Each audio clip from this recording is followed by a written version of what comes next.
Hello and welcome into A Slice of Life on 938 Live. I'm Eugene Loh, sharing some do-it-yourself motivation with you. And today we're talking about the concept of luck, how successful people create their own luck, and how about the power of living at cause and not at effect. And we can often make ourselves really unhappy, not to mention limit our opportunities and success by giving power to the concept of bad luck. Say, for example, you are walking to your office in your spiffiest suit, in preparation for an important presentation, and it suddenly begins to pour, and you get really drenched. Now, that might be a bad luck. The downpour may be bad luck, but if you didn't have maybe a standby suit in the office, or you didn't bring an umbrella with you, then probably that's just bad planning, right? So we're talking about how actually you can create your own good luck here on 938 Live, and sharing that concept with me is Sylvia Fernandes, who is the founder and CEO of Via Frontiers. She's also the author of Bye Bye Black Cat, Turn Your Luck Around to Realize Opportunities. Now, she has been operating in the Asia-Pacific region for the last 12 years and is currently based in Singapore. More information over at viafrontiers.com. Hi, Sylvia. Hi, welcome in. Eugene. Lovely to have. Thanks for joining us. Thank you. So tell us more about how successful people create their own luck. Well, like you say, it's a bit of planning, isn't it? I mean, when you talk about the man, crossing the road and it's in a sudden downpour, I suppose the black clouds would have given you some indication of maybe a little bit of planning. I should take a brolly with me or something like that, or a spare suit in the office, So there is an element of that, what we call sensory acuity, to be acutely aware of your senses and to sense opportunities as doors open, and often when I look at people who, and in fact, psychologists and studies show that lucky people actually do, open up opportunities for themselves, and they see the doors open and they know when to walk in. Yes, so they're more aware, they're more proactive. Absolutely. Yeah. Let's talk first about the challenge at hand, which is this concept of being at effect, right? Which is essentially almost something like a victim mentality. Correct. A person who is at effect probably blames others or circumstances for their bad moods, for their lack of achievements and other problems. Right. Right. And you have two types of people. And the types of people who do that, I suppose it's very convenient because it's comfortable. I, could sit in my little boundary of saying, this happened to me. I don't like my boss. My boss is that. Yes. It's about a blame culture. It's about how everything else is about everybody else's problem, not mine. Yeah. So it's very highly convenient to do that. And if people are content in their lives and they say, well, I'm happy with what I've got, which is what I hear a lot here in Singapore, I guess life is comfortable. Yeah, it's very addictive as well, right? It is, because, when you believe there is nothing that can be done, yes, you do nothing. That's right. And you really, really think that, this is just my bad luck. I can't do anything about it. Yeah. But actually, if you look at the components, you could actually change something within that entire framework, something that's within your control. So some people are saying then, how is that a problem? Well, I don't mind coasting along, drifting along aimlessly. It isn't a problem if you feel that, the results you're achieving are great and you're comfortable with that. But more often, I say, as a human being, we all want more fulfillment. We want more achievement. We want to achieve more goals, yeah? Yes. So to say, I'm so content, with this, when there is so much more out there, to me, it's a cop-out because there is a level of fear, that a boundary that you don't want to cross. It's just too hard. Yes, there is hard work. Yes, there is something more that you need to do, not just sit on your couch and say, my bad luck, Yeah. So are you willing to take those steps is the question. Most people are lazy. Yes. We have so much going for us and we say, oh, well, life is content, why don't I just sit back and relax and just continue? But deep down inside, the human, feeling of fulfillment, we want more, So if you're really honest with yourself, you'd say, actually, I could get a little bit more on this, segment of my life or that segment of my life, And it's all well and fine when things go, pretty smoothly. But of course, life is unpredictable. Yep. Challenges are bound to arise. And when those things happen, if you're living at effect, you're much less resilient to be able to cope with the bad feelings that come along with That's those right. challenges. When I worked in corporate, I was, I worked for large companies for 13 years. and a good employee, I was doing well at, great income. I mean, pretty much what people are going through here, there's a level of comfort. But I still walked out because I thought to myself, gee, there must be a higher level of performance. There's got to be something else. There's got to be more. So, when people in companies or in your family environment, whatever context you're in, think about, I have it in my head as a graph. Think about the next level. What else could I get out of this, rather than this plateauing sort of graph in my head? What else can I get that would, make me go sharp, bang, out to the next level? And what would I achieve if I did that? And that's what we want to do, right? Because when we plateau, it's not a good thing, because then we lack motivation. Yeah, and life is dull, Eugene. Life is just like same old, no intention, No intention, I just could not live my life like that. And then therein lies the problem with creativity, innovation, passion. It's all stuck inside you, and you haven't even unveiled it. It's there, but it's not being used. Yes, and you have one life only, right? So if you're just coasting along, you're really wasting it. No, some people think we have many lives, so they might say, I'll do it in my next life. I'm chatting today with Sylvia Fernandes, who is the founder and CEO of Via Frontier. She's also the author of Bye Bye Black Cat, Turn Your Luck Around to Realize Opportunities. We'll be continuing to chat with Sylvia in just a bit. If you need more information, you can go to viafrontiers.com. I've got a link on my Facebook page as well. You can search A Slice of Life under Pages.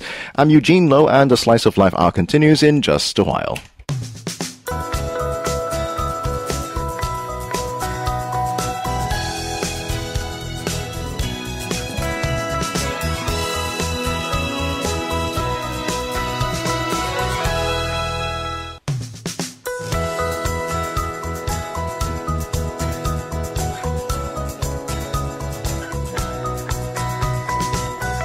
Are you living your life at cause or at effect? Do you make yourself really unhappy by giving power to the concept of bad luck? Well, talking about how successful people can create their good luck, and these successful people can be said to be living at cause and not at effect. And earlier we talked about what it means to be living at effect. Essentially, if we are waiting and hoping for things to be different, or for others to provide us with results or happiness, we are at effect a victim of circumstances, a football being kicked around at whim. Now, how satisfying is that, right? So what does it mean to live on the opposite end of the spectrum, which is to live our lives at cause? Sharing with us about that is Sylvia Fernandes, founder and CEO of Via Frontiers. She's also the author of Bye Bye Black Cat, Turn Your Luck Around to Realize Opportunities. So what does it mean to live at cause, Sylvia? Well, quite the opposite, as you say, to people at effect who blame others and, divert the accountability to others. People at cause are highly accountable. Even in the instance where a lot of it is outside of their control, they actually take accountability for the portion that they can. They take action. They're people who trust. There's a huge amount of trust. They focus on solutions and options and possibilities. So in any situation that you're in life, if you say, okay, there is this component that I am at the effect of, I can't change that, I'm not in control of that. I have to drive on a certain side of the road in Singapore, I can't change that.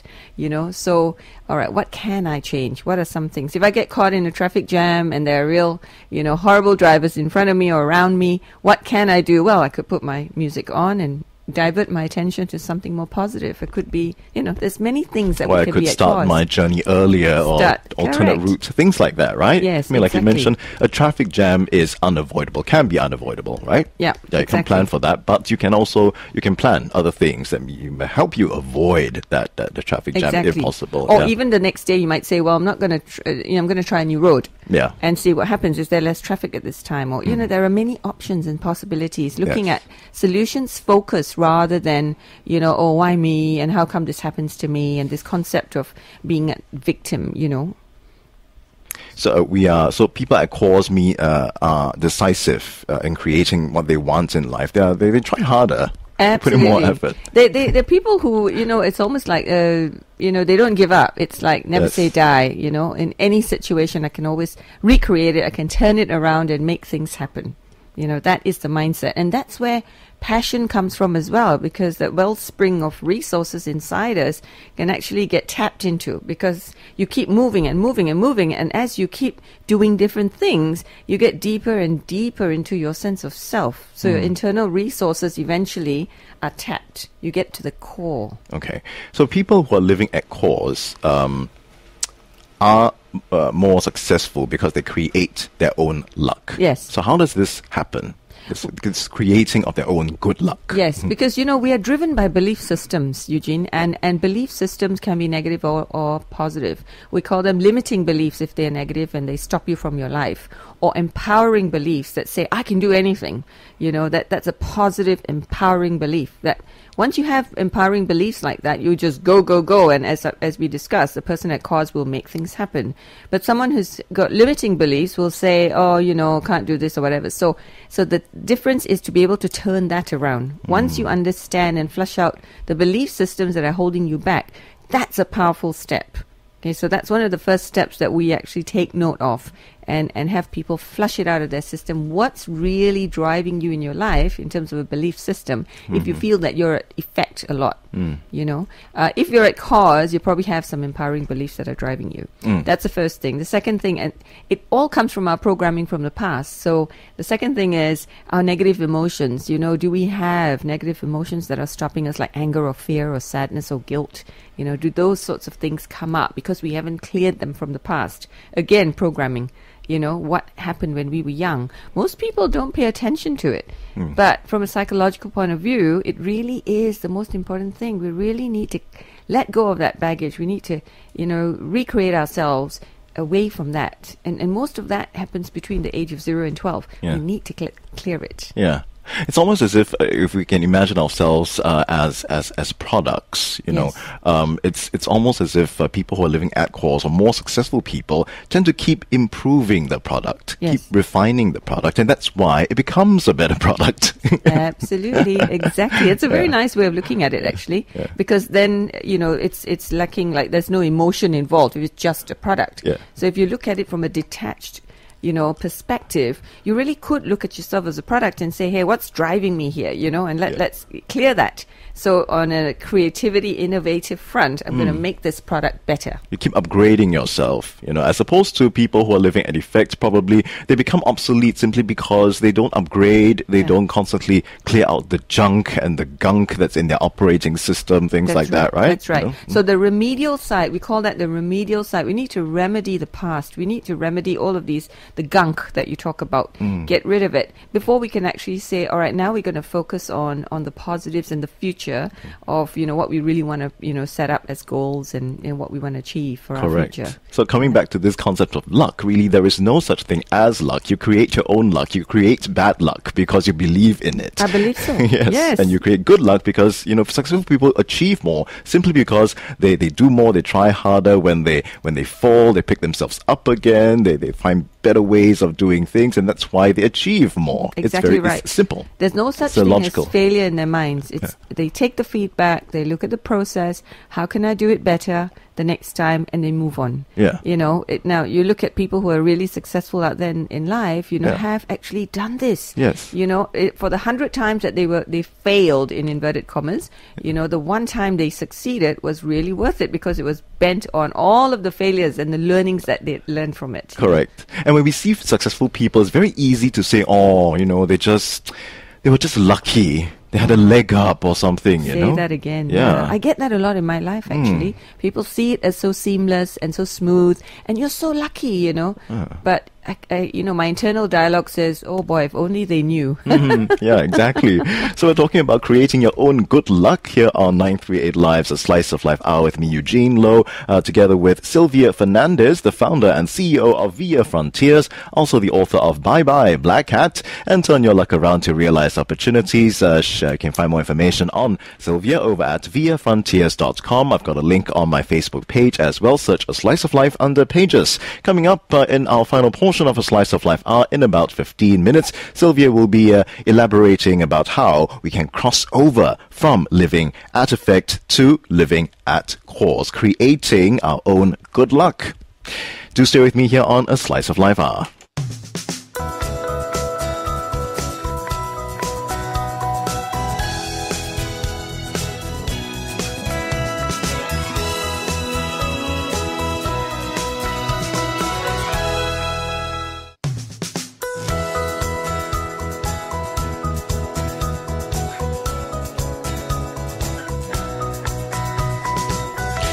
What does it mean to be living at cause or at effect?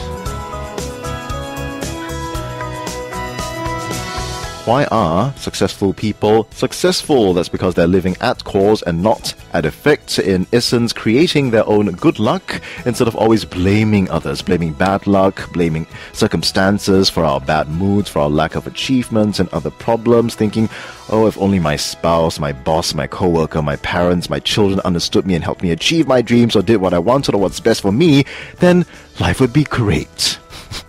We're talking about this concept of the different people that we are, a spectrum of people who live at effect, which is essentially a victim of their circumstances, and on the other end, people who live at cause, who are more proactive, who try harder, who have a high sense of self-awareness about what they can do to improve themselves. So we're chatting today with Sylvia Fernandes, who's going to tell us more about this concept. She is the founder and CEO of Via Frontiers, also the author of Bye Bye Black Cat, Turn Your Luck Around to Realize Opportunities, and she has been operating in the Asia-Pacific region for the last 12 years, currently based in Singapore. More information over at viafrontiers.com. All right, Sylvia, just do a summary for us about what it means to be living at effect. Okay, well, people at effect are, like you say, victim. They have a victim mentality where they think that things are being done to them.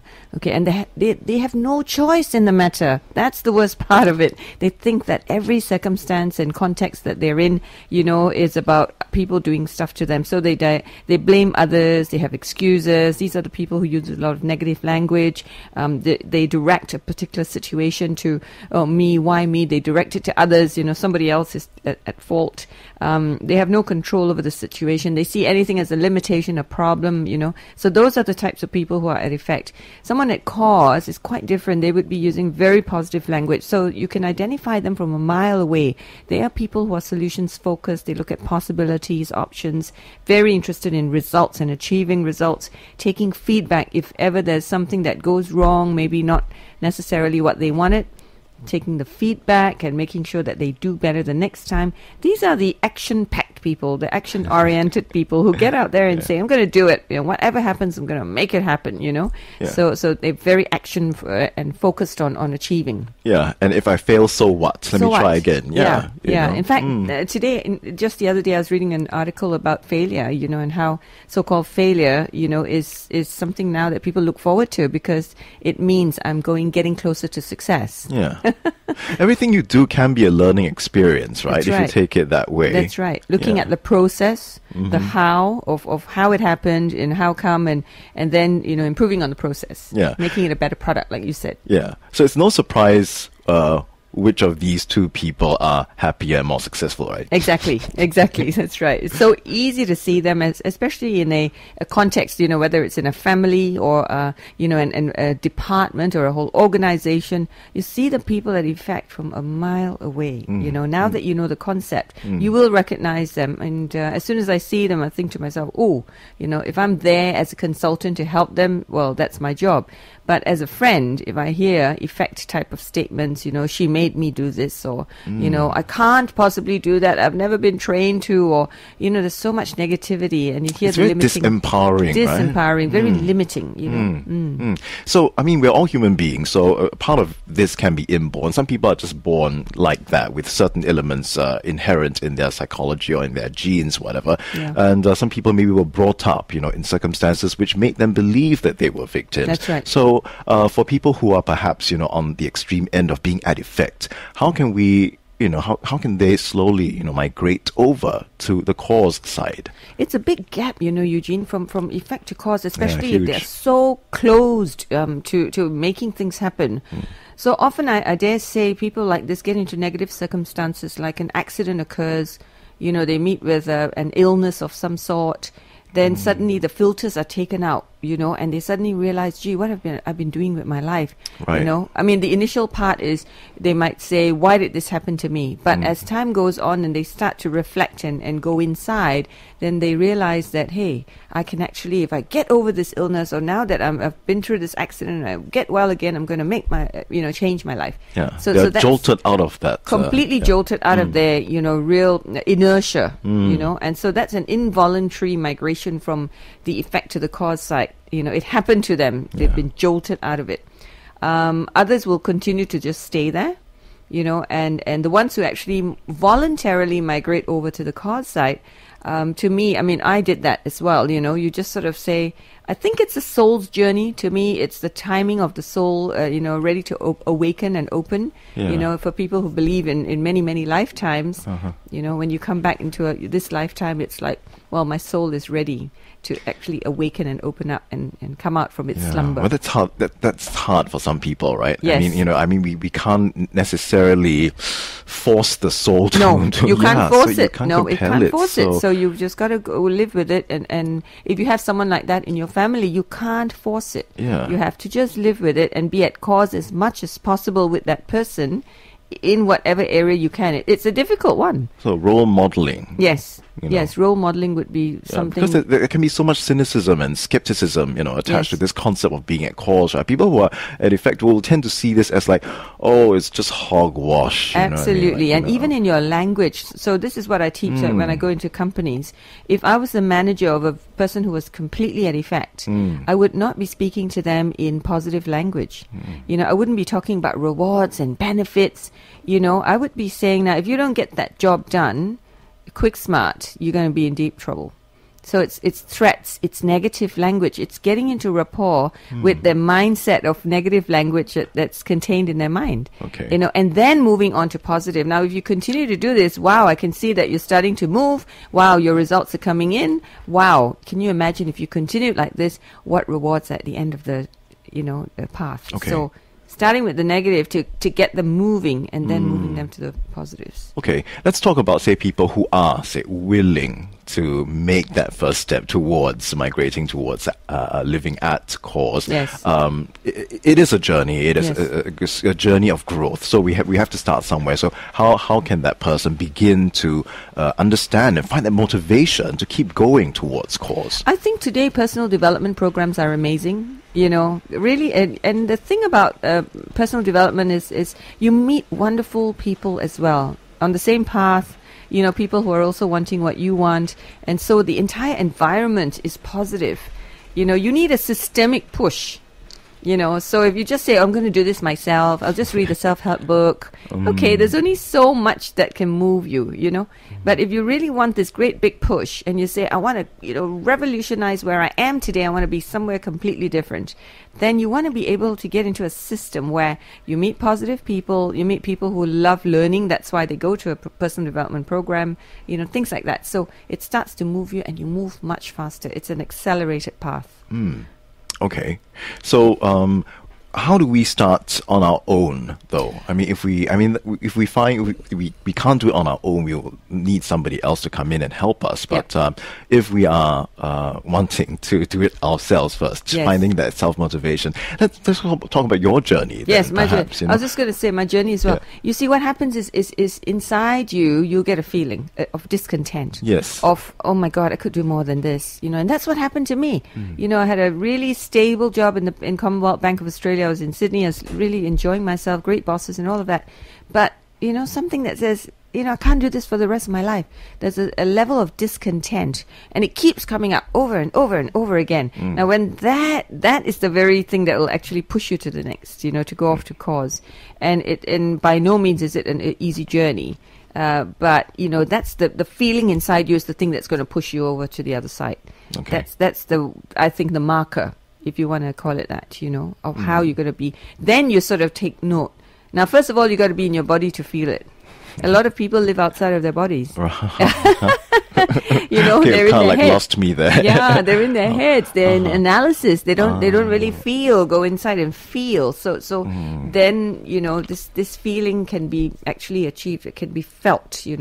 So when people feel it, I know for a fact that they will do something to move, because it's not nice to sit with a with an unfulfilled feeling, and one that gets bigger and bigger and bigger as time goes on, So if you have a nagging feeling that something is missing in your life, and then you want to move forward from there, what are some of the things you did to help yourself move? Well, reading is a great one. Hiring a coach is a great one. These days we have so many coaches going to a personal development program, talking about it. Sometimes, a mere thing of just chatting with somebody who's actually been through the journey, that's actually a very fast way of doing it, because you could role model and find out what they did, So to me, I say once you start on that journey, you start to meet people who are doing things like that as well. And that actually having a buddy, I think, is an amazing thing. So when you start the reading, you get a coach, you might go to a personal development program, get a buddy so that you're both accountable and say, okay, by this time I would have read, we must have read 3 chapters, or by this time we must have done, this process, or, and so that starts to get people going. Yeah, so that's one of the main, the main keys of living at course, right? That self-accountability is so important. That anything that happens to you, anyone that happens to you, instead of thinking, why is that person like this? Why is this happening to me? Thinking more about what did I do, perhaps, to precipitate that sort of thing? How can I improve things, do things better the next time to prevent this from happening? Absolutely. Now, when you ask the question why, that takes you back into effect. Why did this happen to me? Why me? Why? How is it? Doesn't happen to the other person? That's really, rather than that, how did this occur? What have I done to contribute to this? How could I do it better the next time to avoid this kind of a result if I don't like the result? So really introspection at every level. What kind of language did I use? What kind of tonality? What did I do with my body? Like my physiology? Was I, frowning when I spoke to the person, or something? So there's so many things that we say the meaning of the communication is the response you get. So whatever I am doing is getting me a certain response. If I want to be at cause and really get a better relationship happening with this person, I need to change what I'm doing. It's really about reclaiming that power, right? Because when you're living at effect, essentially you're yielding your power to other people and to external forces, which is very debilitating, very disempowering. But when you live at cause, you're saying that I have the power to make changes. I have options. That's my personal power, and I'm going to hang on to it. I want to hold on to it. I'm not going to give it away. I met a lady in a company once who said she hated her boss so much that even when she looked at her boss's face, she made her angry. Like, she makes me angry, and she smiles when she looks at me, just look at her face, and she would get angry. And I said to her, what you're doing is taking your personal power and putting it out on a silver platter and giving it to your boss. Exactly. And when she saw it in those terms, she thought, oh my goodness, I never realized. So sometimes it's a little metaphor or a little way of looking at something in a very different way. Suddenly realize, I didn't think about it that way. It's an awareness and realization. Yeah, you have the power to, over how you feel. Yes. Essentially. That's why should you give it away to somebody else? Exactly. And that's, I write about that in my book, actually, about how people see things differently. How can you see it from a different perspective? How can you maybe get a different meaning from it? And it's so powerful, right? Because when you practice it, immediately you feel so much better. Exactly. And then you can perform better, you think better, you're more creative. Exactly right. And your whole physiology, your body just sort of like shrugs and gets rid of that tension, and you feel free. So as long as you have claimed your power, your personal power, that must always be with you. To give it away, we do things like that easily, to give our power away. But if you think about it in terms of personal power, you must always claim it and hold on to it. All right. So to find out more about how you can say farewell to bad luck, you can also check out Sylvia's book. It's called Bye Bye Black Hat. Turn your luck around to realize opportunities. Where can people get that? Well, Times Bookstore and Kinokuniya. And if you want an e-copy, then it's on any of the major distributors. iBooks and Amazon and all of the others. Yeah. Okay. And for more information on Sylvia and how she and her team can help you turn your life around as well, you can go to viafrontiers.com. Sylvia is the founder and CEO of Via Frontier, Sylvia Fernandes, my guest today, also author of Bye Bye Black Cat, Turn Your Luck Around to Realize Opportunity. Thanks, Sylvia, for sharing your thoughts with me. Thanks for having me, Eugene. And if you have something to share with me here on a Slice of Life Hour as well, do email me at eugene@mediacorp.com.sg. I'm Eugene Loh. This has been a Slice of Life Hour on 938 Live. Thank you so much for joining me here today.